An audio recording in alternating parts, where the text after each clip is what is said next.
오늘은 이제 빌레몬서입니다. 빌레몬서는 1장으로 되어 있습니다. 한 장으로 되어 있어서 굉장히 짧죠. 빌레몬서와 또 유다서도 이제 한 장으로 되어 있어서 짧습니다. 이 짧은 성경이고, 특히 이 빌레몬서는 사도 바울이 이 골로새에 있는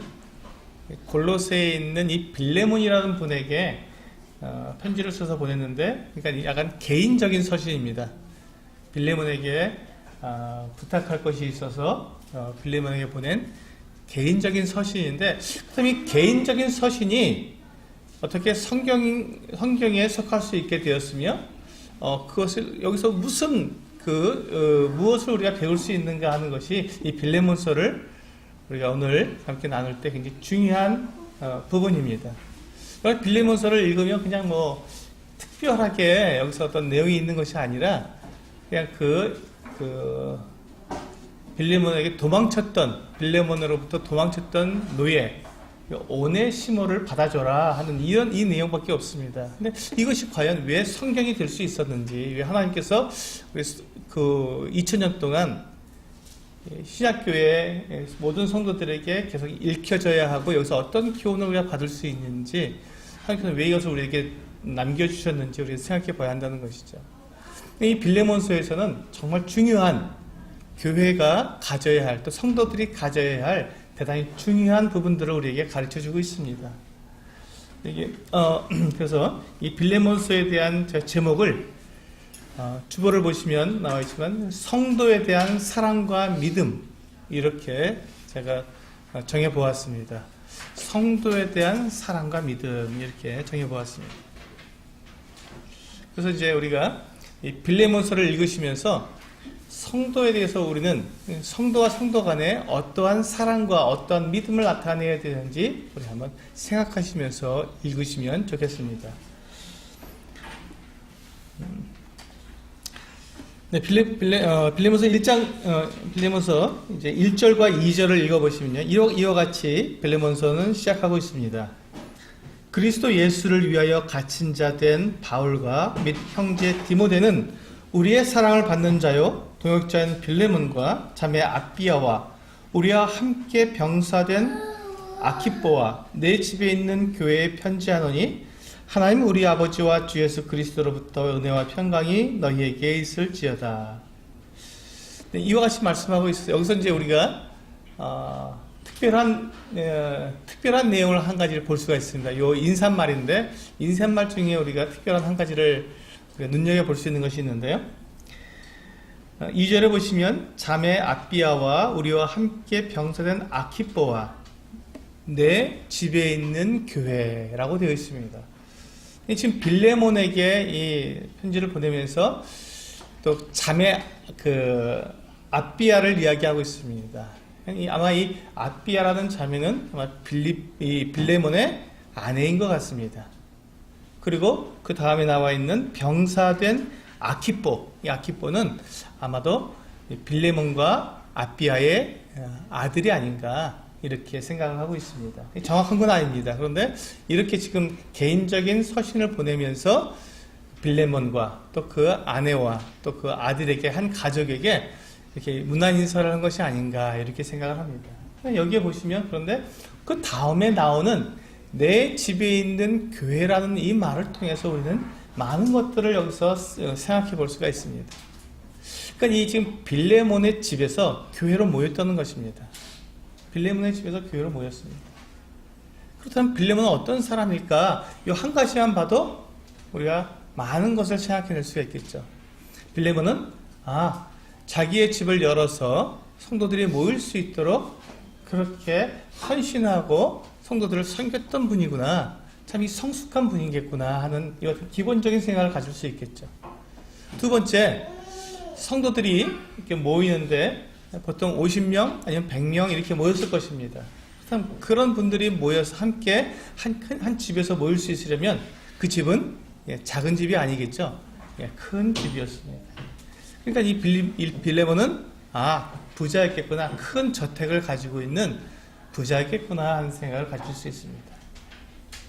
우리 사도행전에 보시면 사도행전에 보시 이 오순절날이 됐을 때 그 성령께서 강림하시게 될 때 제자들이 한 집에 다락방에 함께 모여서 기도하고 있었습니다. 근데 그 사람들의 숫자가 몇 명이었냐면 120명이었다고 성경은 기록하고 있습니다. 근데 거기가 다락방이었다고 하거든요. 그러니까 우리가 이 다락방이라고 하는 것이 우리가 생각하고 있는 지붕 밑에 조그만 방이 다락방이 아니고요. 지금 성경에서 말씀하고 있는 이 다락방이라는 것은 2층 집을 말하거든요. 슬라브 집 있죠, 우리가. 2층 집인데 그 2층을 다락방이라고 이렇게 말을 하는 것입니다.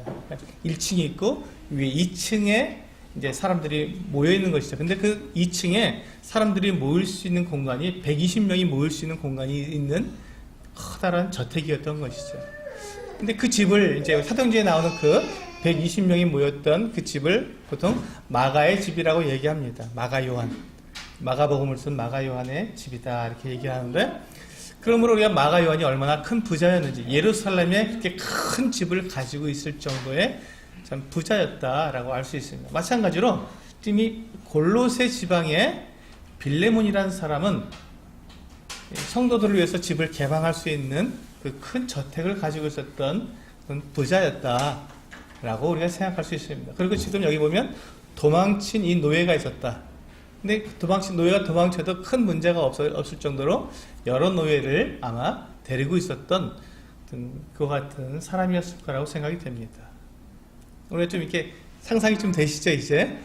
우리가 지금 지금부터 2000년 전으로 지금 돌아가는 겁니다. 이게 바울 시대로 돌아가서 바울 시대에 지금 이 한 가정을 생각해 보는 거예요. 그 빌레몬이라는 남편과 아비아라는 아내, 그리고 그 아들 아키뽀가 교회를 이렇게 자기 집에서 성도들을 접대하고 있는 그 같은 모습을 우리는 생각해 볼 수 있습니다. 그 교회를 생각하면서 지금 바울은 로마에 있는 감옥에 갇혀 있는데, 이 감옥에 갇혀 있는 이 바울이 그 골로새에 있는 이 빌레몬의 가족을 생각하면서 그 집에 모이는 교회를 생각하면서 편지를 쓰고 있는 것입니다. 지금 이게 그 장면이거든요. 이 정말 다정하고 굉장히 정감 있는 그 같은 내용을 담고 있습니다. 그래서 이 빌레몬이 이와 같이 자기의 집을 열어서 그 성도들이 모일 수 있도록 할 때, 여기서 우리는 생각할 것이 한 가지가 있습니다. 그것이 무엇이냐면, 우리는 보통 비슷한 사람들끼리 만나고 싶고 비슷한 사람끼리 모이기를 원합니다. 그렇잖아요. 우리가 이제 세상에서 보면은 어떤 그 사교 클럽을 한다든지 아니면 무슨 뭐 동창회를 한다든지 뭐 이렇게 하다 보면은 다 비슷비슷한 사람들끼리 모입니다. 좀 이게 차이가 나면 잘 같이 안 모이려고 합니다. 그런데 교회는 어떻습니까? 교회는 그런 곳이 아닙니다. 교회는 비슷한 사람들끼리 모이는 것이 아니라 천차만별의 사람들이 모이는 곳입니다. 천차만별의 사람들이 모이는 곳입니다. 그런데 지금 이 빌레몬은 이와 같이 큰 부자였고 종도 여러 거느리고 있는 그 같은 사람이었을 텐데, 자기 집을 열어서 성도들이 모일 때, 이 성도들은 어떤 사람들이 모입니까? 부자도 있겠죠. 빌레몬과 같은 부자도 있을 수 있겠습니다. 그러나 일반적으로 가난한 자에게 복음이 전해지기 때문에 이 성도들이 모일 때 거기에는 가난한 사람들이 참 많이 있었을 것입니다. 또 그 중에는 종도 있었을 것입니다. 근데 그 사람들이 지금 한 교회로 성도로서, 형제 자매로서 함께 모였을 때 이 빌레몬과 그 아내 아비아 그리고 아키뽀가 이 사람들을 맞이할 때 어떻게 맞이했겠느냐 하는 것입니다. 그 사람들이, 성도들이 가난하고 때로는 종의 신분을 가진 사람이라고 막 하대하고 아무렇게나 대하고 종처럼 대하고 그렇게 성도들을 맞이했겠습니까? 그렇지 않다는 것입니다. 빌레몬은 비록 부자였고 그가 아마 귀족이었을 수도 있습니다. 큰 여러 정도를 거느리고 있는 그 같은 사람일 수도 있는데, 그가 그 교회, 자기 집의 교회를 열어서 성도들을 맞이하게 될 때, 예배드리러 모일 때 그 한 사람 한 사람에 대해서 성도로, 형제, 자매로 맞이하고 그들에게 사랑을 베풀고 그들을 섬긴다는 것이죠. 그가 누구인지 상관없이, 이게 중요합니다. 교회는 그 사람이 누구냐에 따라서 차별해서 대하는 것이 아니라 그가 누구이든지 가난한 사람이든지 부자이든지 남자든지 여자든지 종이든지 자유인이든지 그 누구든지 상관없이 그리스도 안에서 한 형제여 자매이기 때문에 동일하게 차별 없이 대하는 것이 교회입니다. 사실 이제 10여 년 전에 제가 인도에 이제 선교 나가는 그런 선교사 형제들하고 이렇게 좀 교제할 때가 있었습니다. 그분들에게 이제 말을 들을 때 인도에는 신분 계급이 굉장히 철저합니다. 근데 구원받은 사람 형제 자매들이 모였는데 거기에는 귀족도 있고 천민도 있습니다. 그들이 함께 모여서 함께 예배를 드리고 그 다음에 이제 예배 드릴 때는 큰 문제가 없는데 그 다음에 우리처럼 이렇게 애찬을 나누는데 식사를 같이 하는데 식사 시간에 이 천민 그룹에 있는 이 신분을 가진 분들이 이 귀족 계급에 있는 형제들하고 함께 식사를 못 하는 거예요. 그 귀족 계급에 있는 형제들이 같이 식사하자, 한 상에서 식사하자고 하는데 그게 습관이 돼 있으니까 이 귀족하고 먹는 게 너무 부담스러워서 체하는 거예요. 밥을 못 먹는 거예요. 너무 부담스러우니까. 그래서 따로 이렇게 먹는다고 하더라고요. 근데 그걸 깨는데 너무너무 오랜 시간이 걸리고 힘들다. 이런 이야기를 하는 걸 들었습니다. 우리나라는 이렇게 지금 과거에는 양반이 종이 있었지만 이렇게 반차가 있었지만 지금은 그게 없지 않습니까? 그러니까 우리는 누구든지 그냥 한 상에 같이 먹어도 큰 문제가 없습니다. 그런데 이것이 얼마 전까지만 해도 우리도 그와 같은 신분 계급이 있어서 지금 이 빌레몬의 이 시대에는 이 바울의 시대에는 이게 굉장히 큰 이 신분 격차가 큰 시대였거든요. 그럼에도 불구하고 이 빌레몬은 자기 집을 열어서 교회로 성도들을 맞이했다는 것입니다. 그리고 제가 봤던 어떤 문헌에는 이렇게 빌레몬과 같은 이렇게 교회를 열어서 집에서 모였는데 거기 보면 가난한 사람들도 있고 종들도 있는데 이 부자들이 이제 그 식사를 이렇게 애찬을 대접하지 않습니까? 저녁 식사를 같이 했습니다. 그리고 이제 돌아갈 때 집회가 다 끝나고 집에 돌아갈 때 남은 음식을 싸서 가난한 사람들 또 종들에게 이렇게 싸서 주는 그걸 누가 감당한다고요? 이 식주인이죠, 이게. 이 빌레몬과 같은 사람이 그걸 감당하는 거예요. 기쁨으로. 왜? 형제요? 자매이기 때문에. 이런 모습들을 지금 1세기 초대교회 때 성도들이 지금 우리가 하는 것과 별반 다르지 않습니다. 그렇게 모여서 함께 식사하고 함께 사랑을 나누고 그렇게 또 섬기는 사실 이 귀족이 가난하고 이 종의 신분에 있는 사람을 섬긴다는 게 정말 어려운 일입니다. 우리는 그게 잘 상상이 안 돼도 그 당시의 계급 사회에서는요, 이건 정말 죽기보다 어려운 것이 그런 모습이라고 생각합니다. 그런데도 그것이 그리스도 안에서는 다 깨진다는 것이죠. 전혀 문제 없이 함께 한 상에서 식사할 수 있다는 것입니다. 섬길 수 있다는 것. 이것이 바로 교회입니다. 이것이 교회입니다. 교회 와서 예배할 때 우리는 형제들이 함께 주님 앞에 이제 예배할 때 기도할 수 있습니다. 만약에 종된 이 형제가 주님 앞에 감사의 기도를 드렸을 때 주인된 형제가 함께 있었다면 그 주인된 형제가 종이 기도하는 그 기도에 아멘 할 수 있었을까요? 네, 있습니다. 그것이 교회입니다. 그것이 교회입니다. 그러니까 집에서는 함께 집에서 있을 때는 주인과 상전과 종의 그 관계이지만 주님 앞에 나와서 예배 드릴 때는 어떻습니까? 예, 동일한 형제로서 종이 함께 기도한 그 기도에 아멘으로 화답해야 한다는 것이죠. 우리가 이와 같은 모습들을 생각하면서 교회는 어떠한 모습인가 생각할 수 있습니다. 우리 5절에 보시면요. 주 예수와 및 모든 성도에 대한 내 사랑과 믿음이 있음을 들음이니. 여기 보시면 제가 이제 오늘 말씀드릴 가장 중요한 주제입니다. 사도 바울이 이 빌레몬을 기억하고 빌레몬에게 편지를 쓰면서 뭐라고 썼냐면 주 예수와 및 모든 성도에 대한 내 사랑과 믿음이 있음을 들었다라고 말하고 있습니다.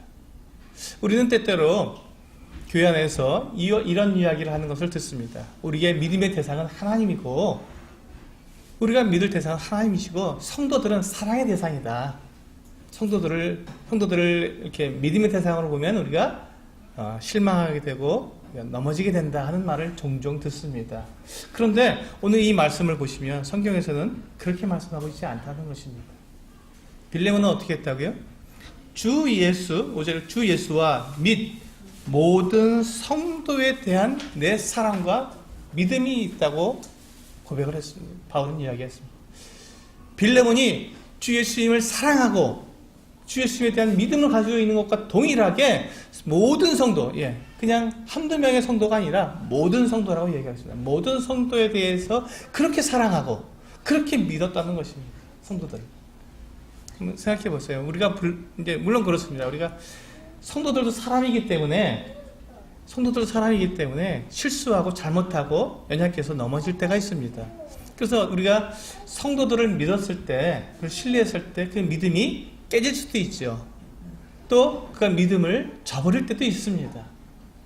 성도들은 하나님은 결코 우리가 믿었을 때 그 믿음을 넘어지거나 하나님께서는 그 믿음을 지키지 않으시는 분이 아니지만 우리 믿음의 대상이지만 절대적인 분이시지만 성도들은 실수할 수도 있고 잘못할 수도 있습니다.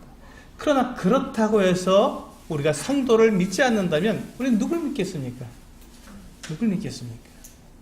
사람은 누구를 믿지 않고는 살아갈 수가 없습니다. 우리 함께 예배 드리는데 성도들이 와서 예배를 드리는데 우리가 그 성도들 함께 드리는 형제 자매들을 믿지 않으면 누구를 믿겠습니까? 누구를 믿겠습니까? 우리는 비록 우리가 때로 성도들에게 이렇게 실망할 때도 있고 또 때로는 우리가 넘어질 때도 있고 그 믿음이 저버릴 때도 있을 수 있지만 그렇다고 해서 성도들을 믿지 않는다는 것은 그것은 우리에게 큰 아픔이요 또 우리의 신앙에 큰 장애가 될 것입니다. 그래서 우리는 차라리 성도에게 속더라도 우리는 성도들을 믿자라고 저는 말씀을 드립니다. 성도를 신뢰해야 합니다. 내가 다른 성도를 신뢰해야 다른 성도들도 나를 신뢰하는 것입니다. 성도들의 사이에는 바로 이와 같은 모습이 있어야 합니다. 성도를 정말로 신뢰해야 합니다. 이것이 필요한 거예요. 사랑하는 것뿐만 아니라 신뢰해야 합니다. 내가 저 성도를 믿었다, 저 형제 자매들을 믿었다가 내가 당하면 어떻게? 당하더라도 우리는 믿어야 합니다. 그게 형제 자매의 모습입니다. 주님께서 우리를 받아주셨고 우리를 믿어주시지 않습니까? 우리가 주님 앞에 고백하는 것 주님께서 들으시고 우리의 기도를 주님께 들어주시지 않습니까? 우리가 그리고 기도해놓고 우리의 기도를 우리가 저버릴 때도 있습니다. 주님 제가 이렇게 하겠습니다 해놓고 우리가 그 약속을 저버릴 때도 있죠. 그러나 주님께서는 결코 우리에게 나무라거나 또 우리를 갖다가 너 구원 취소 이렇게 말씀하시지 않습니다. 여전히 우리를 사랑하신다고 하시고 여전히 우리를 받아주시는 분이 주님이십니다. 우리 성도들도 동일하게 성도와 성도 사이에 이와 같은 신뢰관계가 있어야 한다는 것입니다. 그것이 교회의 모습입니다. 오늘날 우리가 꼭 필요한 우리 교회에 꼭 필요한 모습입니다.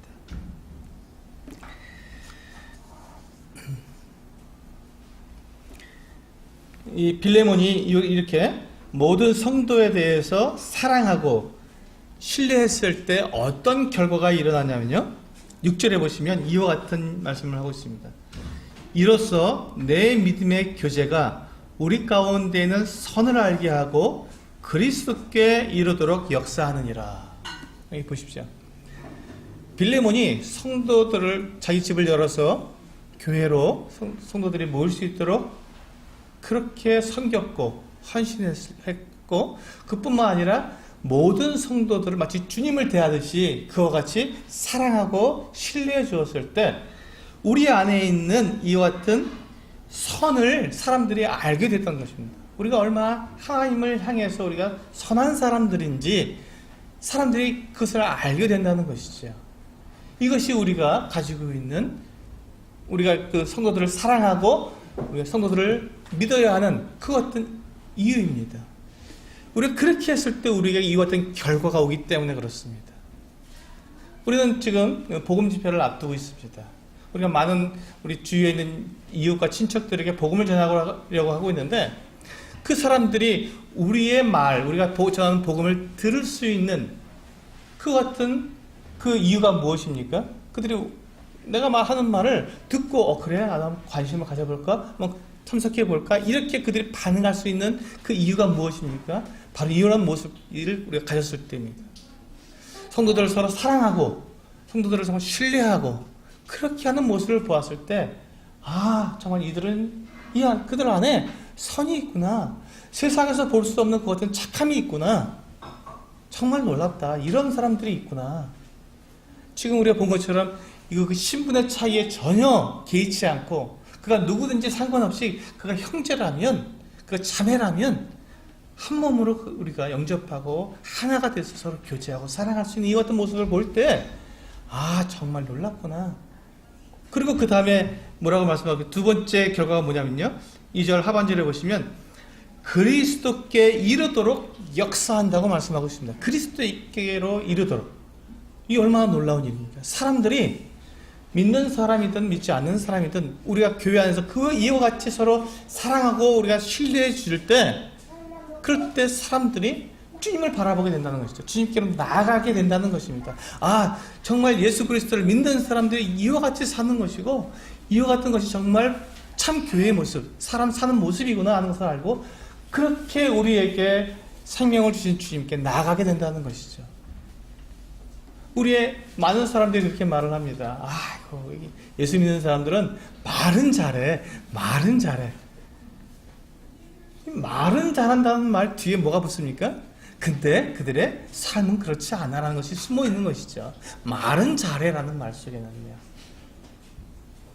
그래서 우리에게 필요한 것이, 사람들이 정말 우리를 통해서 그리스도께로 나아가도록 만들어줄 수 있는 우리에게 필요한 것이 무엇입니까? 말로 할 뿐만 아니라 정말로 우리 안에서 사랑하고 서로 믿어주는 것, 신뢰해주는 것이 우리에게 필요하다는 것입니다. 그 같은 삶이 우리에게 필요한 거예요. 그 같은 삶이. 그럴 때 사람들은 정말 저게 예수 믿는 것이구나, 저것이 바로 그리스도의 사랑이구나 라고 고백하게 된다는 것입니다.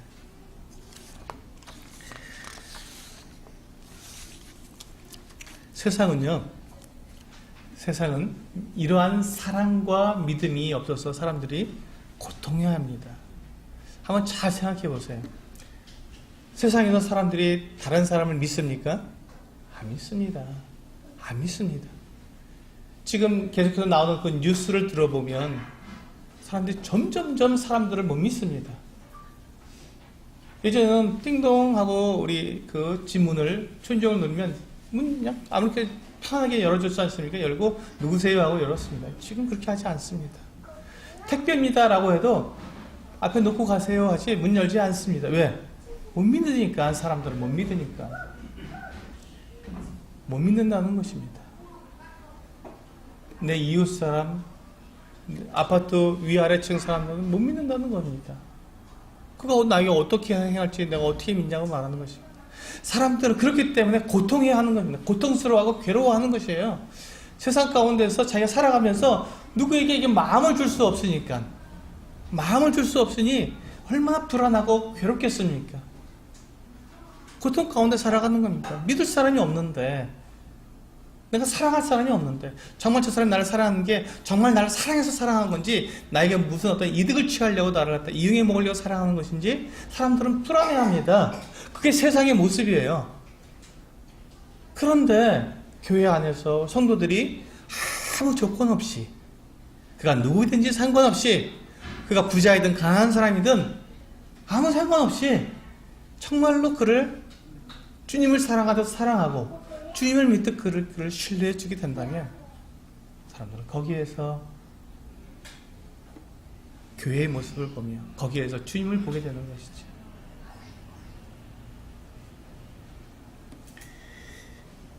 세 번째, 7절에 보시면요, 우리가 이렇게 교회가 성도들이 서로 사랑하고 서로 믿어줄 때 7절에 보면 세 번째 결과가 나옵니다. 형제여, 성도들의 마음이 너로 말미암아 평안함을 얻었으니. 얼마나 놀라운 말입니까? 성도들의 마음이 너 때문에 평안함을 얻는다. 우리가 성도를 서로 사랑하고 그를 믿어줄 때 성도들의 마음에 평강이 있다는 거예요. 평안하다는 거예요.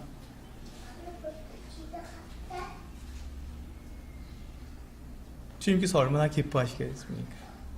성도들을 우리가 평안하게 해줄 때, 내가 그렇게 행할 때 성도들이 평안해질 수만 있다면 얼마나 주님께서 기뻐하시겠습니까? 이게 우리가 성도를 서로 사랑하고 믿어줄 때 생기는 일입니다.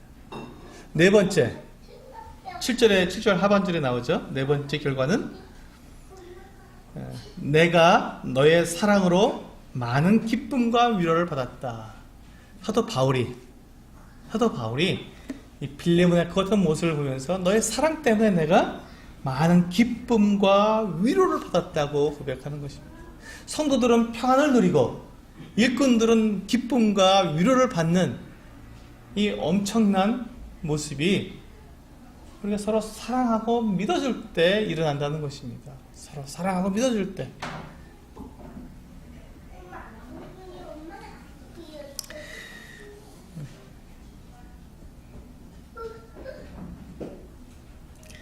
우리가 이 교회 안에서요, 성도들이 누군가가 나를 아무 조건 없이 정말 그냥 있는 대로 나를 믿어주고 사랑해주고 나를 섬겨주게 되면 여러분 어떤 일이 생기는지 아십니까?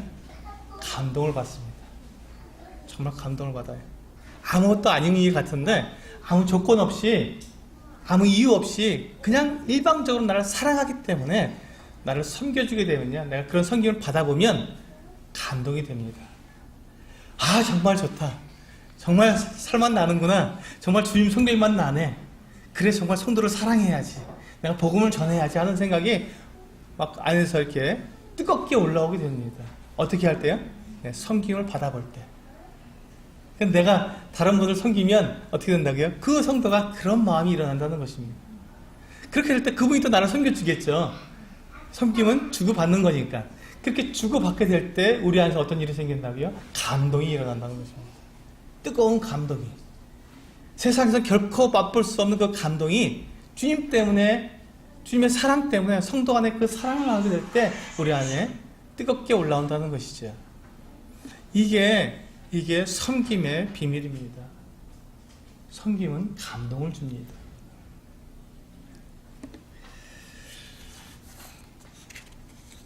그래서 교회 안에서는 이와 같은 섬김과 사랑이 꼭 필요합니다.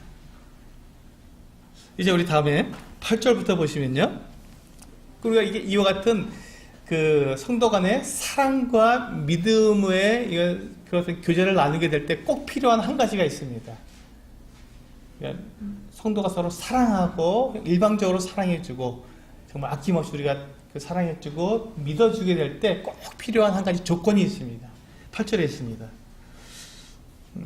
이러므로 내가 그리스도 안에서 아주 담대하게 내게 마땅한 일로 명할 수 있으나 9절 도리어 사랑으로서 간구하노라. 나이가 많은 나 바울은 지금 또 예수 그리스도를 위하여 갇힌 자 되어, 이렇게 말씀하고 있습니다. 지금 이 바울이 그 빌레몬에게 어떻게 이야기하고 있냐면요, 내가 아주 담대하게 빌레몬 형제, 내가 형제에게 아주 마땅한 일을 내가 명령할 수 있지만 명령하지 않겠습니다. 간구합니다. 내가 사랑으로서 당신에게 간구합니다 하고 부탁을 하고 있습니다. 지금 바울은 아마 나이가 한 60쯤 되었습니다. 그리고 바울은 정말 이 로마 전역을 다니면서 수많은 사람들에게 복음 전해서 주님을 믿게 했고 또 많은 교회들을 세웠습니다. 그렇게 수많은 사역을 하고 정말 주님 앞에 그렇게 놀라운 일꾼으로 쓰임받은 이 사람이 지금은 어떻게 됩니까? 로마의 감옥에 갇혀 있는 것입니다. 그 많은 일을 하고 정말 주님 앞에 놀라운 그 복음을 전했던 이분이 지금은 감옥에 갇힌 상태에 있습니다. 근데 그분이 이 바울이 감옥에서 편지를 씁니다. 아마도 이 빌레몬은 그 바울의 복음을 듣고 구원받은 사람 같습니다. 그러니까 이 바울이 빌레몬에게 명령할 수 있다는 것입니다. 당신 내가 이렇게 좀 해주시오 하고 명령할 수 있지만 그러나 명령하지 못합니다. 내가 정말 사랑으로서 간구합니다 라고 이야기합니다. 이게 뭡니까? 이게 바로 예의입니다. 성도에 합당한 예절이죠. 우리가 성도들 사이에서 사랑을 베풀고 또 우리가 정말로 무조건적으로 믿어주게 될 때 반드시 필요한 것은 성도들 사이에서 반드시 필요한 것은 이 어떤 예의가 필요한 것입니다.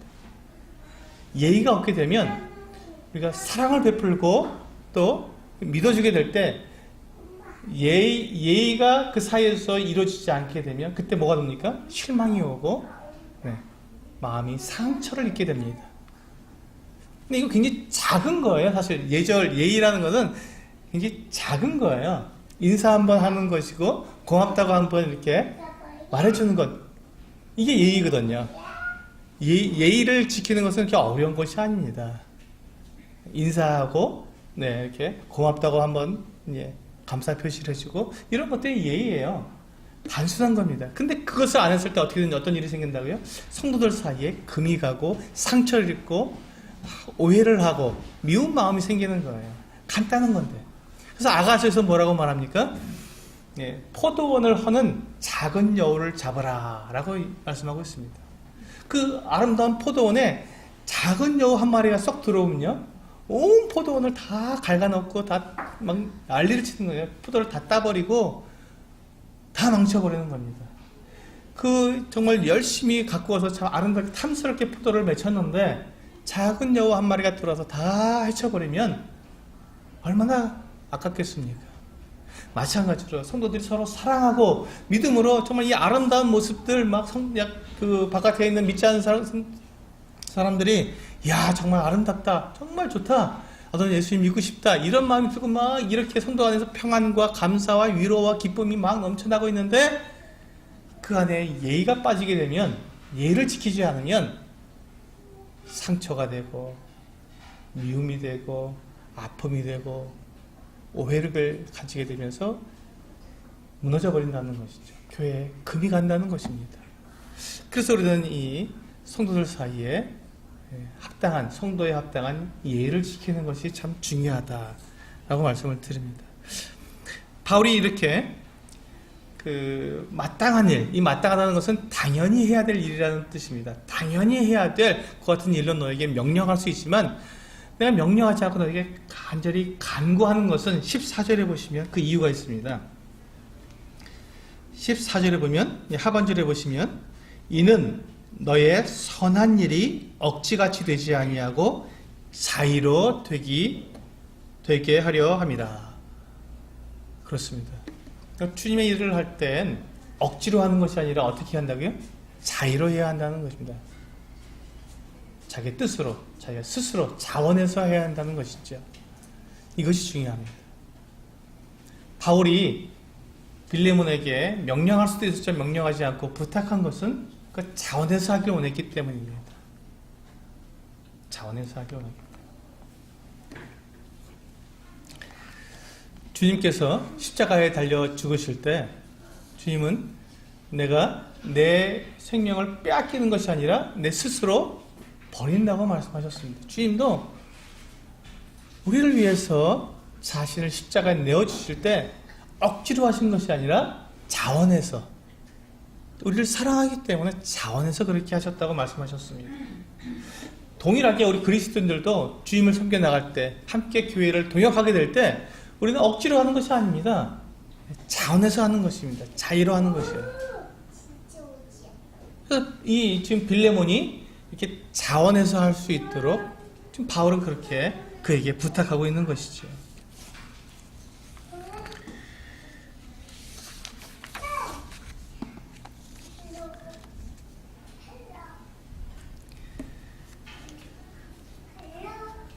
그 14절 전반부에 보시면 다만 내 승낙이 없이는 내가 아무것도 하기를 원하지 아니하노다 라고 말씀하고 있습니다. 바울은 지금 빌레몬에게 바울이 할 수 있는 모든 예의를 다 갖추어서 빌레몬에게 지금 부탁하고 있는 것이죠. 네 승낙을 구한다, 허락을 구한다고 얘기하는 거예요. 참 이 바울의 모습이 얼마나 아름답습니까? 그리고 얼마나 겸손하고 얼마나 우리에게 온유한 모습을 보여주고 있습니다.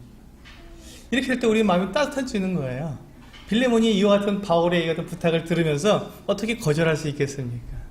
이렇게 따뜻하고 이렇게 예의 바르고 이렇게 겸손하게 부탁하는데 어떻게 그것을 거절할 수 있겠습니까? 이게 우리의 마음을 따뜻하게 해주는 거거든요. 이렇게 예의를 갖추게 되었을 때.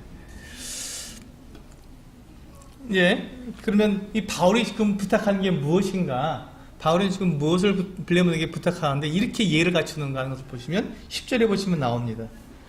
10절에 이와 같이 말씀하고 있죠. 갇힌 중에 낳은 아들 오네시모를 위하여 내게 간구하노라. 이 오네시모라는 사람인데요. 11절에 보면 그가 전에는 내게 무익하였으나 이제는 나와 내게 유익함으로 내게 그를 돌려보내니 그는 내 신복이라. 이렇게 말씀하고 있습니다. 바울이 지금 어떤 일을 가지고 빌레몬에게 부탁하고 있냐면 이 빌레몬의 종이었습니다.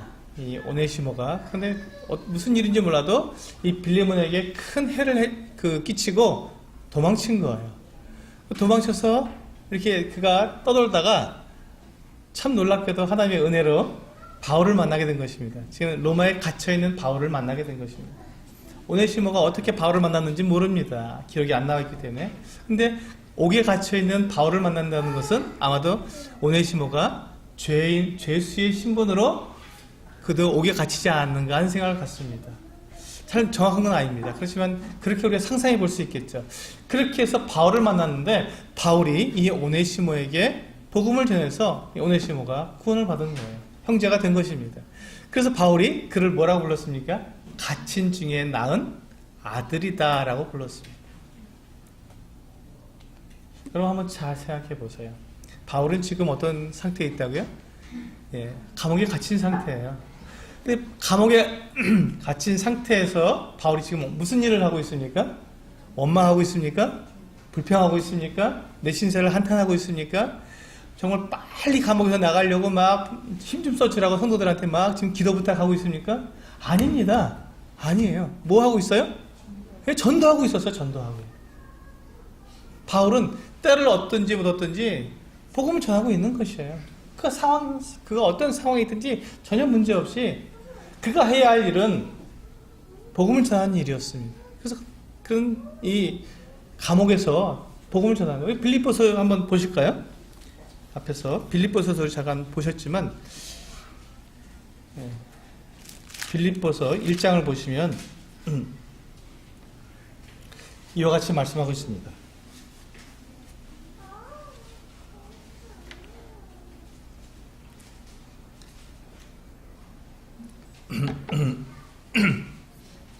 네, 12절부터 14절까지 보시면 이렇게 말씀하고 있습니다.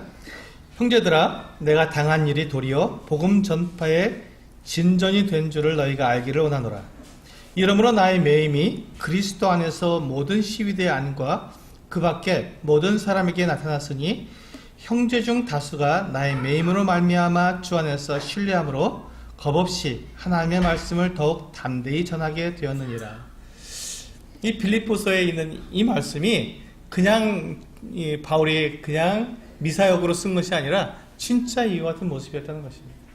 그가 감옥에 갇혀서 자기를 지금 다루고 자기를 지키고 있는 시위대 안에 자기가 매인 것이 다 드러나게 되었고, 그리고 바깥에서는, 감옥 바깥에서는 형제들이 담대하게 복음을 전하고 있다는 것이에요. 오히려 바울이 갇혔기 때문에 더 담대하게 복음을 전하고 있다는 것입니다. 바울은 지금 자기가 감옥에 갇힌 상태에서 이 오네시모라는 이 이 도망친 노예에게 복음을 전해서 그가 구원받게 하고 그를 감옥에서 낳은 아들이라고 말합니다. 그리고 그가 그 구원받은 그 놀라운 그 신분으로 바울을 섬겼던 거예요. 오네시모가. 그러니까 내 신복이다. 얼마나 바울에게 그가 잘 따랐는지 내 신복이다라고 말할 정도로 그렇게 이야기했습니다. 다시 본문으로 돌아가셨어요. 빌레몬서. 다시 돌아오셨어요. 근데 지금 바울이 바로 그 오네시모를 이제 구원받았으니까 다시 너에게로 돌려보낸다. 빌레몬에게 주인에게로 돌려보낸다. 돌려보내니까 어떻게 하라고요? 받으라고요. 받아라라고 이야기하는 것이죠.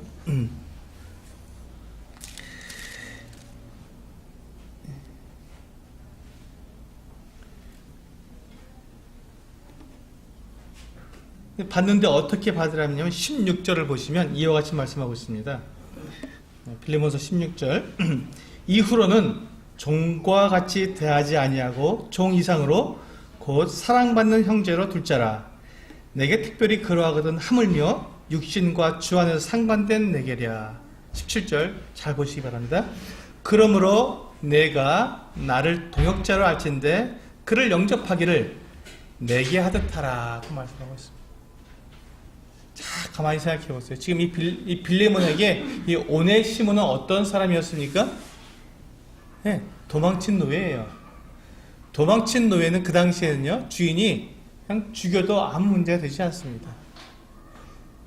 도망쳤기 때문에, 자기 주인에게 해를 끼치고 도망쳤기 때문에 도망친 노예는 잡아서 그냥 죽여도 아무 문제가, 법적으로 문제가 되지 않습니다.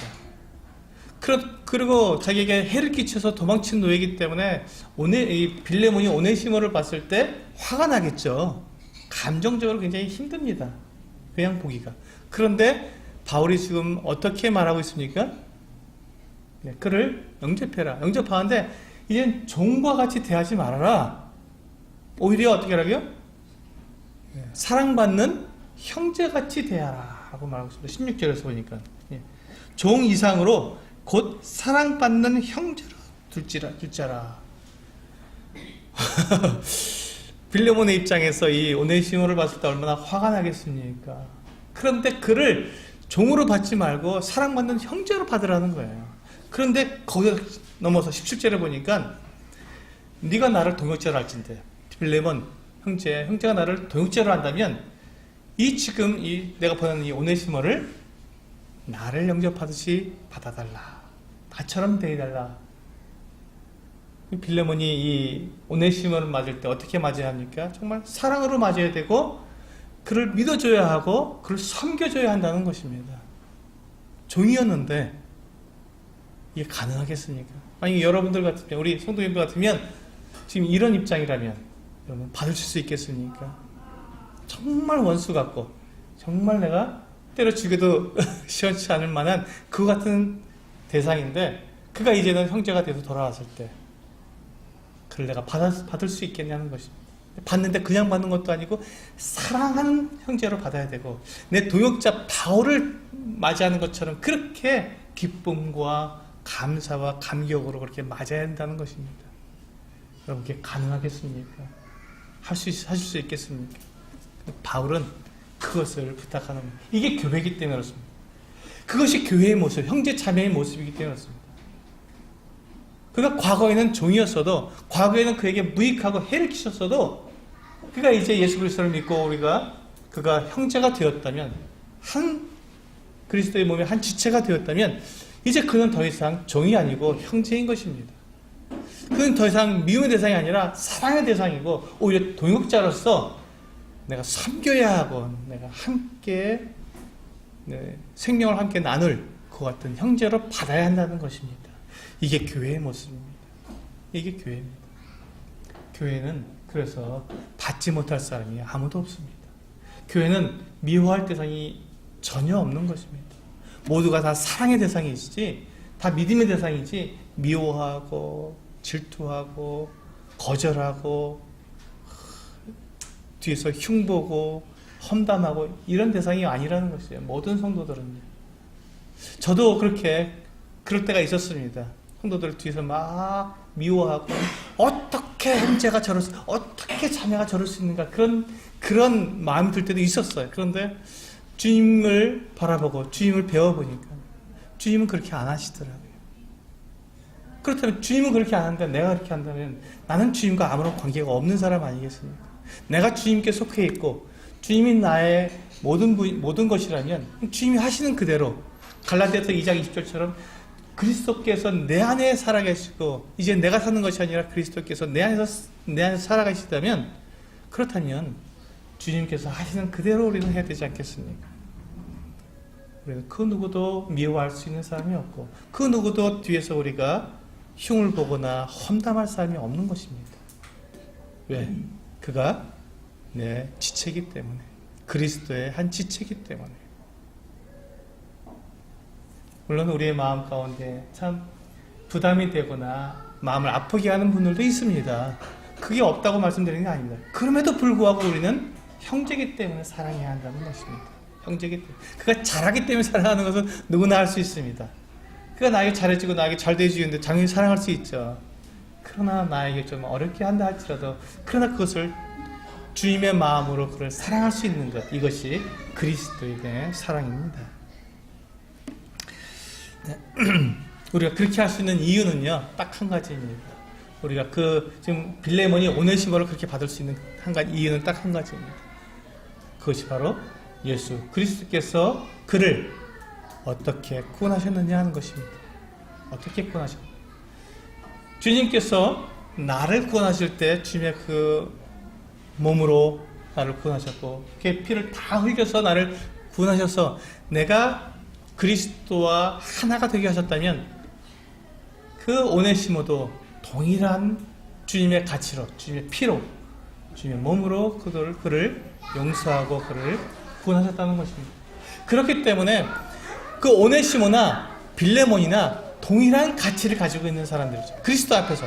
세상에서는 많은 사람들이 저 사람은 종이야, 저 사람은 가난해, 저 사람은 미련해, 아우 배운 것도 없어, 아유 저렇게 살아, 구질구질해, 이렇게 세상에서는 그 사람에게 말할지 모르지만 교회 안에서 그리스도 안에서는 내 사랑하는 형제고 내 몸이고 나와 동일한 내 지체고 나와 함께 영원히 함께 주님 앞에서 살아갈 그리스도의 몸이며 내 사랑이라는 것입니다. 그것이 다른 것이죠. 왜? 주님께서 그를 위해서 피를 흘리셔서 그를 구원하셨기 때문에 그리스도의 가치가 그에게 있기 때문에 우리는 동일한 가치로 그를 사랑할 수 있습니다. 나와 동일한 사람으로 동일한 가치로 그를 받아들일 수 있는 것이죠.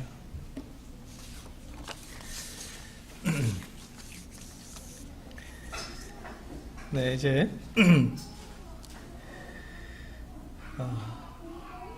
만약에 이 빌레몬이 바울의 이와 같은 부탁을 들을 때 그가 이 말을, 바울의 이 부탁을 그냥 자기 감정으로 받아들였다면 어떻게 될까요? 순종할 수 있을까요? 네, 순종할 수 없습니다. 그러나 이 빌레몬은 참 성숙한 사람이었던 것 같습니다. 바울의 이와 같은 부탁을 그가 받아들였을 것입니다. 순종했을 것입니다. 그가 그렇게 순종할 수 있는 이유는 무엇입니까? 주님을 바라보기 때문에 가능한 것입니다. 내 감정을 생각하면 절대로 받을 수 없습니다. 미운 사람 어떻게 내 감정으로는 못 받지요. 그러나 주님을 생각하면 받을 수 있는 것입니다.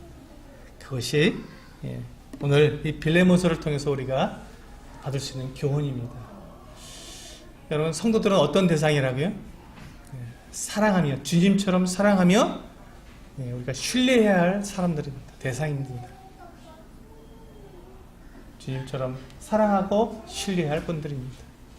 결코 뒤에서 우리가 험담하거나 미워하거나 거절하거나 이렇게 거리를 두는 그와 같은 대상이 아니라는 것입니다. 우리가 그렇게 할 때 세상은 이와 같은 관계를 상상하지도 못합니다. 그렇기 때문에 우리가 그렇게 성도를 서로 사랑하고 신뢰해 준다면 교회는 주님 앞에 영광스러움을 돌릴 뿐만 아니라 주님의 말씀이 흥황하며 많은 사람들이 주님을 믿고자 나오게 되는 아름다운 교회 모습이 될 거라고 믿습니다. 기도하시고 마치도록 하겠습니다.